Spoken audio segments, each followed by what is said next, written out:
Hello, BookTube. Well, the game is afoot once again. March Mystery Madness is right around the corner. You're probably seeing a whole bunch of announcement videos in your video feed, and that's because all the co-hosts for March Mystery Madness this year are putting out videos to let you know that it's coming, give you time to prepare. In March, we do a venerable BookTube event dedicated to mysteries, to murder mysteries, which is a type of book that almost everybody I've ever known in my reading life has liked in one way or another. Aside from the snobs, almost everyone I know has liked it. Maybe they read one a year, maybe they read one a month, or in a couple of cases I have known murder mystery addicts who could not get enough of them and read them all the time. It's the whole spectrum. A couple of those murder mystery addicts have been absolutely adorable to know. Absolutely adorable. Well, one time, wonderfully, I had a big group of people here for wine and calzones, and I wandered out into the kitchen, which was, as usual, a World War One battlefield. Open containers, open bottles, just an absolute mess. The type of thing that you almost feel sorry leaving for your surly houseboy to clean. Almost. One time I wandered out into the kitchen, and a friend of mine who was a diehard mystery reader, read nothing else, and read them all the time. He was out there, and we saw an item on the counter in the kitchen. And it was weird. It definitely didn't belong there. And he looked at it and said, "Well, that's really strange. What could possibly explain this being here, and who put it here?" And I stopped in my tracks. I looked at him and said, "You read murder mysteries all day long, every day, and you have the entire time I've known you, 3 decades. You've probably read 1,000,000 murder mysteries. How can you possibly look at a mysterious item on a counter and not apply some of that reading? You tell me. You know all the suspects that are in the next room. Who left this here and why? You tell me that." And he looked at me and said, "Oh, please." Anyway, most people love murder mysteries, and March Mystery Madness celebrates that. The event was created by Elizabeth at LizziefayeLovesBooks and Troy Towell, and this year is in its 10th year. This is the 10th March Mystery Madness. You try starting a BookTube event and getting it to stay alive and even more popular every year than last year for 10 years. It doesn't happen that often.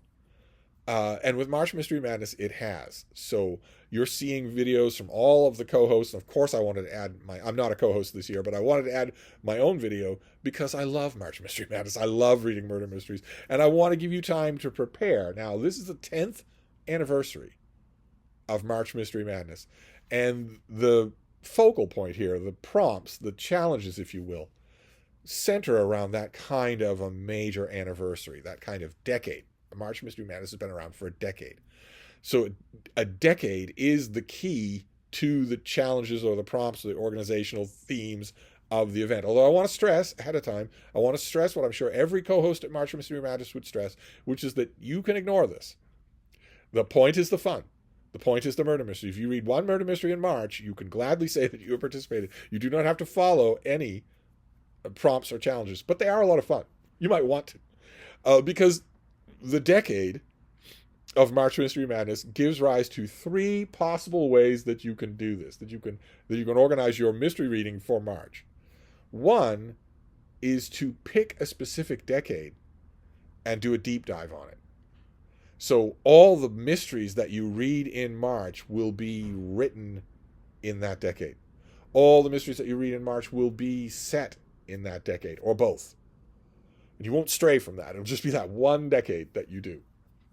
Probably the 20th century is what we're going for here. I don't think we're going for just the literal decade that March Mystery Madness has been around, but it could be any decade. You could choose the 1490s if you wanted to. That's one way to do it, is to rabbit hole yourself on one decade.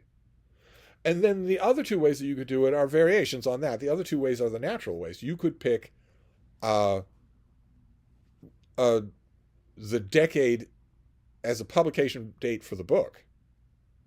So you pick a year, maybe your birthday, maybe your birth year, and read the murder mysteries that were published in that year, regardless of when the mystery is set.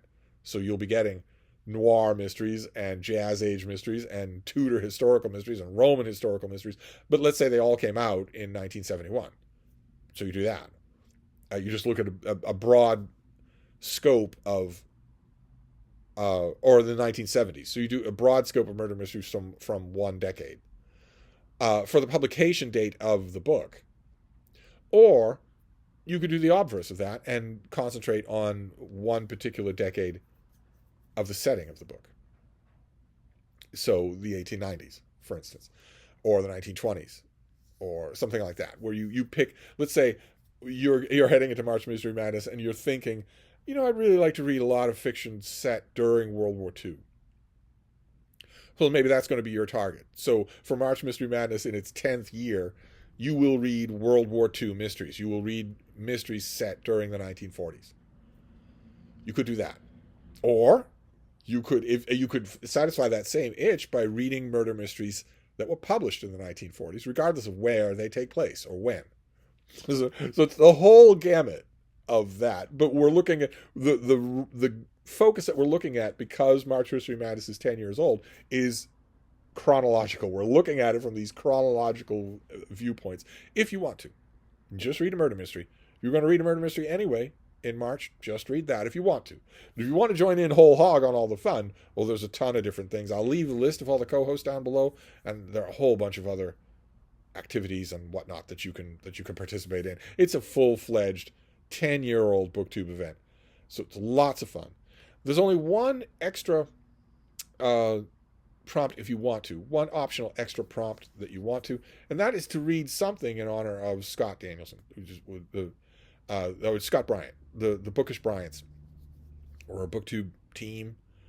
They were a joy to watch. They a joy for me to poke fun at. I love to poke fun at them and pick their brains and watch their hauls and whatnot. And Scott Bryant, Becky's husband, died, and he's very much missed. I mean, this is we talk all the time about the BookTube community, and that's great, and it's real. It's not PR. But one of the risks you run with a community is that you are making actual connections, and if something happens to a member of that community, you feel it. Scott is very much missed. We all wish he were back here. We all wish that the Bookish Bryants were just making videos, 2 videos a week, just going on and on. So if you want to read, if you want to look back at some Bookish Bryant's videos or read some of the mysteries that he liked, feel free to do that. But that's the only one that's not chronologically based. All the others are chronologically based, and what kind of mixture that you want to do, you've got the whole of March to do it. So we're going to be doing a lot of mystery-related videos in March, as usual. I will start with talking about the rules, not of March Mystery Madness, but of mystery novels just in general. But that's for a while. This is a preliminary video just to put you on notice, get in case some of you watch this channel, don't watch the channels of any other co-hosts. A large chunk of BookTube is going to concentrate on mysteries in March. You might want to join in the fun, and now you have time to prepare. And of course, I am right here for recommendations. You can email me. I'm right here for recommendations of any kind of mysteries. Maybe I'll have something to recommend that you might like. But anyway, I'm going to wrap this up. This is a heads up announcement video for March Mystery Madness in its 10th year. Incredible. And I'll wrap this up, and we'll be talking mysteries more down the line. Thank you, BookTube.